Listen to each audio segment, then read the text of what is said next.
Assalamualaikum warahmatullahi wabarakatuh. Di sini kami kelompok 1 yang beranggotakan saya Andre Parnas Surya dengan NIM 43, kemudian ada Diana Skarwati dengan NIM 58 dan yang terakhir Lutfiana Nur Inayah dengan NIM 66.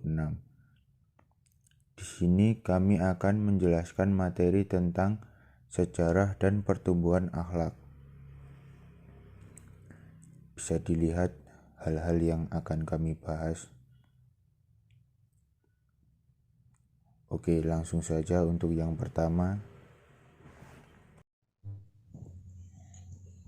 Pembahasan materi yang pertama adalah sejarah perkembangan akhlak pada zaman Yunani. Akhlak sendiri sudah ada dan muncul sejak adanya manusia pertama kali, yaitu masa Nabi Adam alaihissalam. Namun, pada saat itu belum ada penyelidikan lebih lanjut mengenai akhlak. Kabar yang sampai kepada umat manusia periode berikutnya hanya melalui wahyu dan kitab suci agama-agama samawi. Nabi-nabi menceritakan dan menjelaskan apa yang disampaikan Tuhan melalui wahyu untuk menjadi pelajaran bagi umatnya masing-masing di setiap periode Nabi. Secara ilmiah, penyelidikan akhlak untuk pertama kalinya baru dilakukan pada zaman Yunani.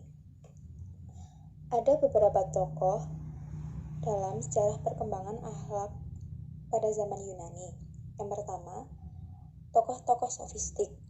Sebelum tokoh sofistik hadir, para filsuf Yunani lebih banyak menaruh perhatian terhadap alam dibandingkan akhlak. Walaupun berbeda-beda pikiran dan pendapat, mereka memiliki tujuan yang sama, yaitu menyiapkan angkatan muda bangsa Yunani untuk menjadi nasionalis yang baik, merdeka, dan mengetahui kewajiban mereka terhadap tanah airnya.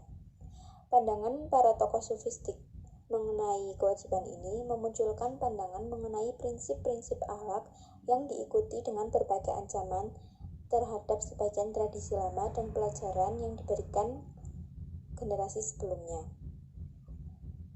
Plato kemudian muncul, berbicara sekaligus mengecam tokoh-tokoh sofistik dan menuduh mereka suka memutarbalikkan kenyataan. Tokoh yang kedua adalah Sokrates. Sokrates menjadi salah satu di antara banyak ahli pikir Yunani yang meningkatkan pengetahuan akhlak. Ia menjadi tokoh pertama yang bersungguh-sungguh mengaitkan manusia dengan prinsip ilmu pengetahuan sehingga ia didaulat sebagai perintis ilmu akhlak Yunani yang pertama.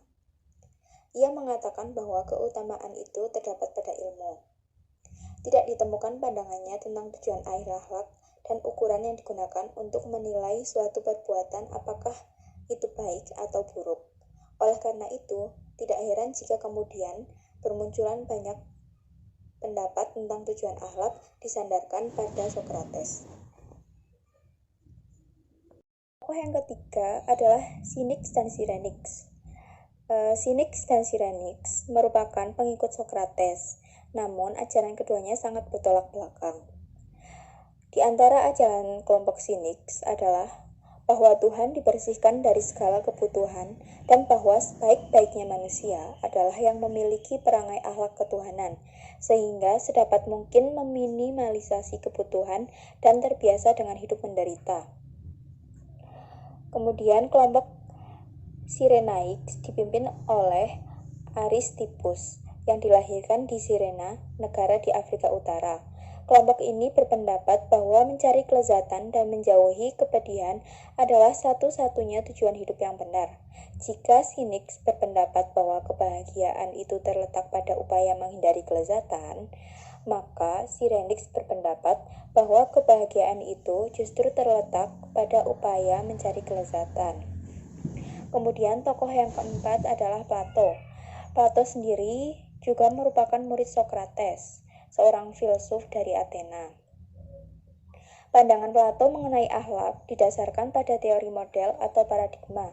Dia berpendapat bahwa di balik alam ini ada alam rohani atau alam ideal sebagai contoh bagi alam konkret.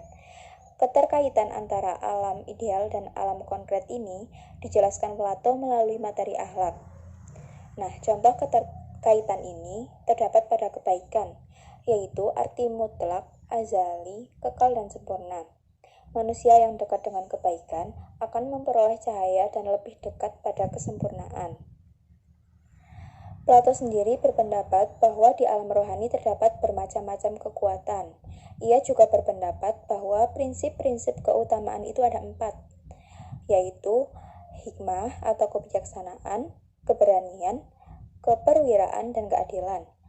Pokok-pokok keutamaan tersebutlah yang kemudian membatasi bagi tiap-tiap manusia akan perbuatannya dan mengharap agar ia melakukannya dengan sebaik-baiknya. Tokoh yang kelima adalah Aristoteles.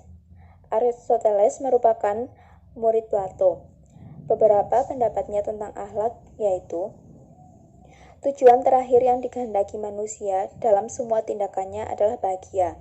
Yang kedua, jalan mencapai kebahagiaan adalah mempergunakan kekuatan akal, pikiran dengan sebaik-baiknya. Yang ketiga, keutamaan itu terletak di tengah-tengah, di antara dua keburukan. Dermawan adalah tengah-tengah antara sifat membabi buta dan takut. Kelompok yang keenam adalah Stoics dan Epicurus. Kelompok Stoics mengikuti paham kelompok filsuf Cynics. Stoicisme mengatakan bahwa tujuan hidup manusia adalah menjalani segala sesuatu yang bisa dijalani secara rasional. Kenikmatan dan kesengsaraan datang dan pergi, dan kita tidak perlu melekat pada salah satu di antaranya. Pikiran adalah kunci dari Stoicisme.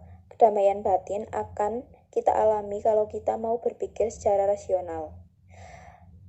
Kemudian kelompok Epicurus mendasarkan pelajarannya pada kelompok Cyrenix. Pendirinya bernama Epicurus. Di antara ajaran-ajaran Epicurus adalah sebagai berikut. Pertama, manusia tidak dapat tenang karena takut pada dewa-dewa dan takut terhadap arti dan nasib. Yang kedua, manusia tidak perlu takut karena dewa-dewa yang menikmati kebahagiaan yang kekal tidak mengganggu.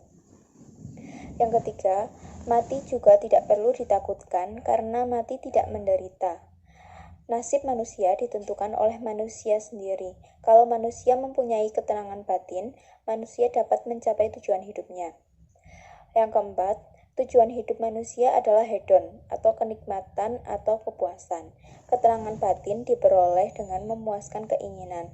Semakin sedikit keinginan, maka semakin tenang. Yang ketujuh adalah agama Nasrani.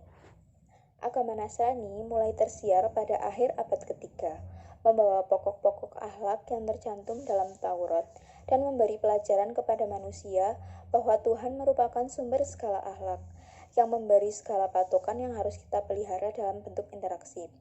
Tuhanlah yang menjelaskan arti baik dan buruk. Baik menurut arti sebenarnya adalah kerelaan Tuhan dan melaksanakan perintah-perintahnya. Pada masa itu, kedudukan para pendeta dengan kedudukan para filsuf Yunani itu sama.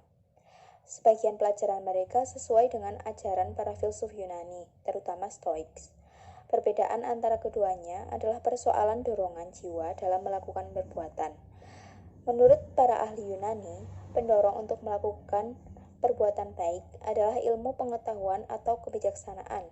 Sedangkan menurut agama Nasrani, ialah cinta kepada Tuhan dan iman kepadanya. Kemudian B. Akhlak pada abad pertengahan. Pada abad pertengahan di Eropa, semuanya dikuasai oleh gereja. Waktu itu mulai muncul ahli-ahli yang mempelajari filsafat Yunani. Tidak luput pula tentang etika dan akhlak. Namun, gereja malah memilih berusaha untuk memerangi filsafat Yunani, memerangi penyiaran ilmu, misalnya renungan etika daripada filsuf dan kebudayaan kuno. Karena gereja yakin bahwa kenyataan hakikat itu diterima dari wahyu. Apa yang telah diperintahkan dari wahyu itu semuanya benar. Karena itu tidak perlu ada lagi penelitian. Menggunakan filsafat pun boleh sebenarnya. Namun tidak boleh bertentangan dengan gereja. Karena itu terdapat sebagian pimpinan agama Nasrani memakai filsafat untuk membantu pembenaran agama melalui akal. Dengan demikian, filsafat dipilah menjadi dua. Yang pertama yang sesuai dengan ajaran Nasrani, maka akan diambil. Dan yang kedua yang tidak sesuai akan dibuang jauh-jauh. Kemudian C. Sejarah pada bangsa Arab sebelum Islam. Bangsa Arab sebelum Islam memiliki kadar pemikiran yang minimal pada bidang akhlak, karena belum banyak penyelidikan terhadap ilmu. Walau demikian, terdapat beberapa orang arif yang bijaksana serta ahli-ahli syair yang menganjurkan untuk berbuat kebaikan dan melarang keburukan. Di antara mereka adalah Luqman al-Hakim, Aksam bin Syaif, Asyar Sahir bin Abi Salma, dan Hatim Ta'i. Kemudian D. Sejarah masuknya akhlak pada bangsa Arab setelah masuknya Islam. Setelah masuknya Islam mengajak semua manusia untuk percaya kepada Allah Subhanahu wa Ta'ala yang merupakan sumber dari segala sesuatu di seluruh alam semesta. Allah menetapkan beberapa aturan yang harus diikuti manusia, seperti kebenaran yang harus diikuti dan kezaliman yang harus dihindari. Terdapat banyak ayat dalam Al-Quran yang mengajarkan nilai etika dan moral yang baik untuk sesama manusia. Ajaran tersebut di satu tempat bersifat global atau umum, dan di tempat lain cukup detail dan terperinci.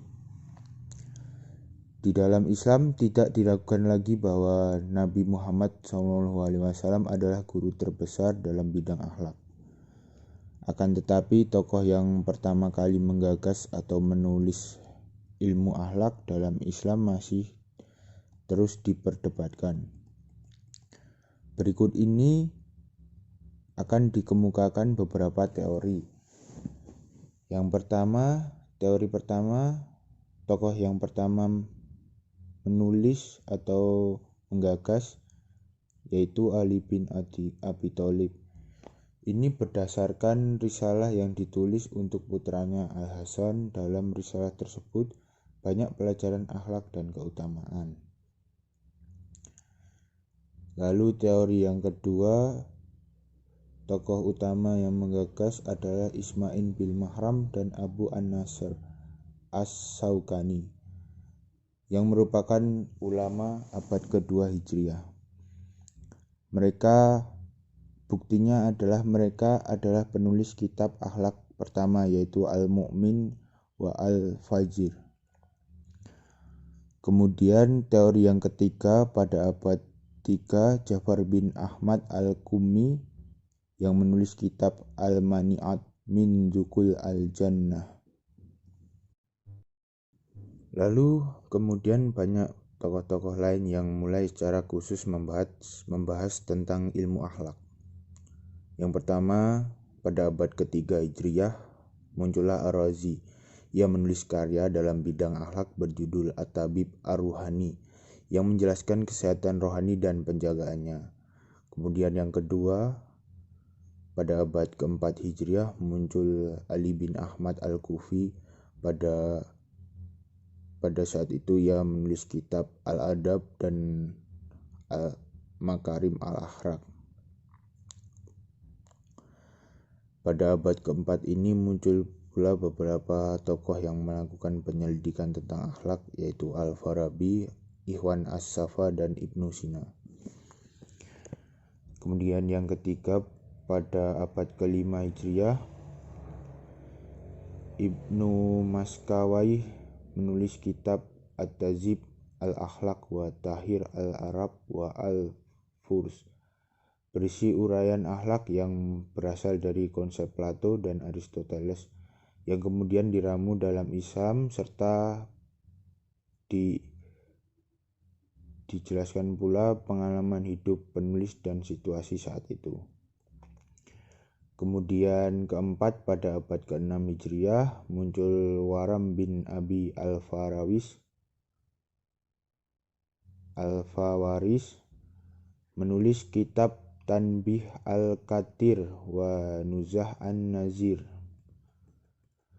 Kemudian kelima, pada abad ke-7 Hijriah Syekh Khawajah Nasir At-Tusi menulis kitab Al-Akhlaq An-Nasiriyah wa As-Saf As-Sirah wa Adab Al-Muta'allimin.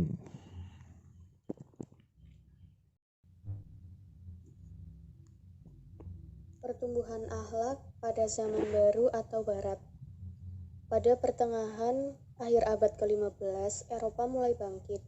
Para ilmuwan mulai menghidup suburkan filsafat Yunani kuno.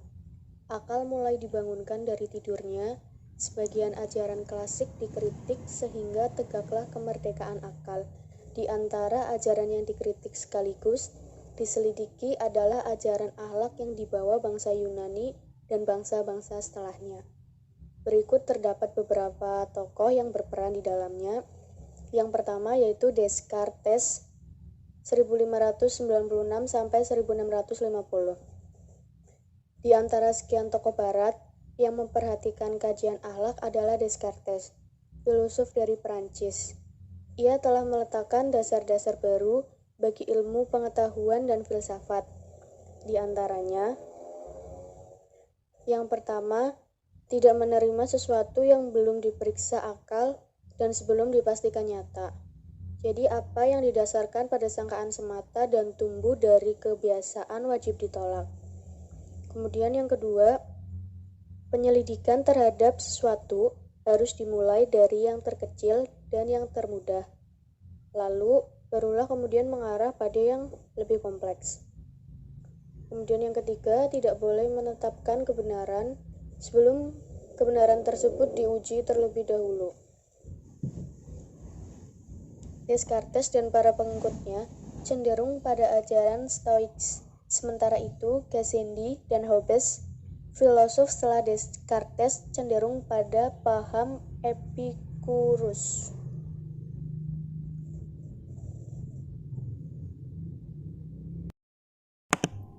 Tokoh yang kedua ada John of Salisbury. John of Salisbury merupakan contoh paling baik yang mewakili pandangan-pandangan lembaga kepausan. Ia adalah filsuf Inggris yang hidup di antara tahun 1120 sampai 1180 Masehi. Ia menghabiskan sekitar 12 tahun dari umur pertamanya di Paris, yang pada waktu itu merupakan pusat studi filsafat, teologi, dan sastra. Ia pun pernah tinggal di Carthage sebagai pusat studi-studi tentang manusia. Oleh karena itu, ia mendapatkan pengetahuan yang luas dan wawasan yang sempurna tentang persoalan-persoalan umum dan politik. John of Salisbury terkenal dengan uraiannya yang menjelaskan bahwa kekuatan spiritual berada di atas kekuatan duniawi.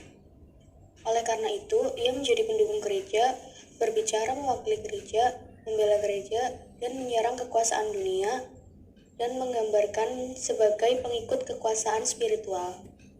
Pendapat-pendapatnya diabadikan pada buku-bukunya. Bukunya yang paling terkenal berjudul Statements Book. Pada buku ini, ia berbicara tentang dua pedang atau dua kekuasaan, yaitu pedang fisik dan spiritual. Keduanya bersumber dari gereja dan harus kembali padanya. Kemudian, yang ketiga ada Bentham dan Stuart Mill. Bentham dan Mill memindahkan paham Epicurus ke dalam paham utilitarianisme. Keduanya memindahkan paham Epicurus dari paham egoistik hedonisme ke dalam paham universalistik hedonisme. Paham keduanya tersiar luas di Eropa dan memberikan peran besar dalam pembentukan hukum dan politik. Kemudian ada Thomas Hill Green dan Herbert Spencer. Green dan Spencer mengaitkan paham evolusi dengan akhlak. Di antara pemikiran akhlak Green adalah, yang pertama, manusia dapat memahami suatu keadaan yang lebih baik dan dapat menghendaki sebab ia adalah pelaku normal. Yang kedua, manusia dapat melakukan realisasi diri karena ia adalah subjek yang sadar diri, suatu reproduksi dan kesadaran diri yang abadi. Yang ketiga, cita-cita keadaan yang lebih baik adalah yang ideal, tujuan yang terakhir. Kemudian yang keempat, ide menjadi pelaku bermoral dalam kehidupan manusia. Kebaikan moral adalah yang memuaskan hasrat pelaku moral. Kebaikan yang sesungguhnya adalah tujuan yang memiliki nilai yang mutlak. Selanjutnya ada Spinoza, Hegel, dan Kant. Di antara ilmuwan barat yang mempunyai pengaruh besar dalam bidang akhlak adalah Spinoza, Hegel, dan Kant. Salah satu karya dari Spinoza yang berjudul Etika Ordine Geometrio Demonstrata merupakan suatu karya yang ditulis dengan maksud untuk membantu mengurangi penderitaan orang-orang yang menganut suatu keyakinan. Karya ini bukan semata-mata karya filosofi, melainkan memiliki tujuan praktis, yaitu untuk mengajari pembacanya bahwa Tuhan merupakan bagian dari penciptaan, bahwa semua hal yang eksis merupakan manifestasi dari Tuhan, termasuk umat manusia. Sementara itu, Kant meyakini adanya kesusilaan. Titik berat etikanya adalah rasa kewajiban atau panggilan hati nurani untuk melakukan sesuatu.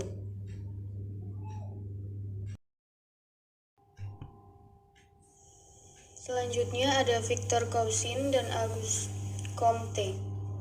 Cousin adalah seorang yang bertanggung jawab menggeser filsafat Prancis dari sensasionalisme ke arah spiritualisme menurut pemikirannya sendiri.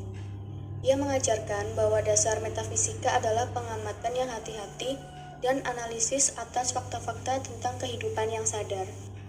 Sedangkan Comte, ia adalah seorang ilmuwan Prancis yang dijuluki sebagai bapak sosiologi. Ia dikenal sebagai orang pertama yang mengaplikasikan metode ilmiah dalam ilmu sosial. Selanjutnya ada pasca Mill dan Spencer. Sejak Mill dan Spencer hingga sekarang, penelitian tentang akhlak hanya menjelaskan teori-teori sebagaimana diutarakan di atas. Dengan kata lain, belum ditemukan teori-teori lain.